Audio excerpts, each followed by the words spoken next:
क्यों हुए थे गणेश जी के दो विवाह। गणेश जी का मुख हाथी का है और एक कान टूटा हुआ है।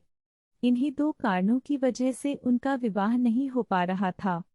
इस बात से गणेश महाराज अक्सर नाराज रहा करते थे। एक दिन एक देवता के आग्रह पर गणेश जी एक विवाह में अपनी उपस्थिति दर्शाने गए थे। विवाह स्थल पर पहुंचने के बाद कुछ देवताओं ने मिलकर गणेश जी का समय पर विवाह न होने के कारण उनका उपहास किया, जिससे गणेश जी बहुत ही अधिक नाराज हो गए। उसी दिन उन्होंने ठान लिया कि जब तक मेरा विवाह नहीं होता तब तक मैं किसी भी देवता का विवाह नहीं होने दूंगा।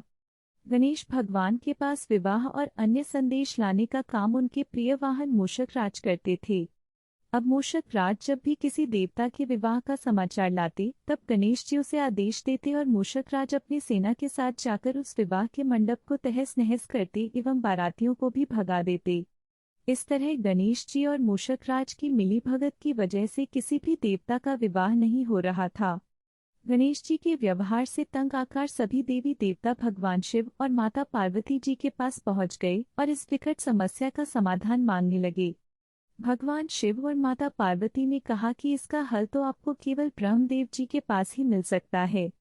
कृपा करके आप ब्रह्मलोक जाए। माता पार्वती और महादेव को प्रणाम करके सभी देवी देवता ब्रह्मा जी के सामने प्रकट हुए। देवताओं की समस्या को ठीक से सुनने के बाद ब्रह्मा जी ने अपनी योग शक्ति से दो कन्याओं का निर्माण किया। कन्याओं का नाम था रिद्धि और सिद्धि। वह दोनों ब्रह्मा जी की मानस पुत्रियां थीं। उन्हें लेकर ब्रह्मा जी गणेश महाराज के पास गए और उनसे अपनी पुत्रियों को ज्ञान एवं शिक्षा प्रदान करने का निवेदन करने लगे। ब्रह्मदेव जी का मान रखने के लिए एक दिन भगवान ने रिद्धि और सिद्धि को शिक्षा देना आरंभ किया।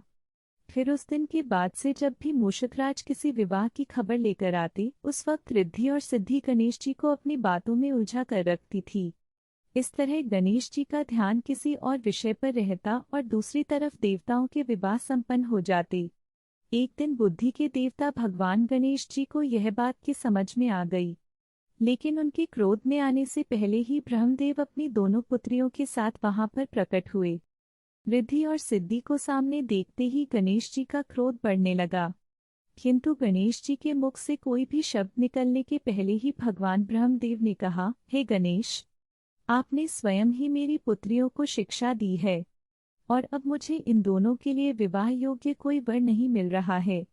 मेरी आपसे विनती है कि आप ही रिद्धि और सिद्धि से विवाह करके मुझे धन्य कीजिए। परमपिता ब्रह्मदेव जी की शांत वाणी सुनकर गणेश जी का क्रोध शांत हो गया और वह उस विवाह प्रस्ताव के लिए हंसी खुशी राजी हो गए। धन्यवाद दोस्तों, ये कहानी आपको कैसी लगी कमेंट करके जरूर बताएं।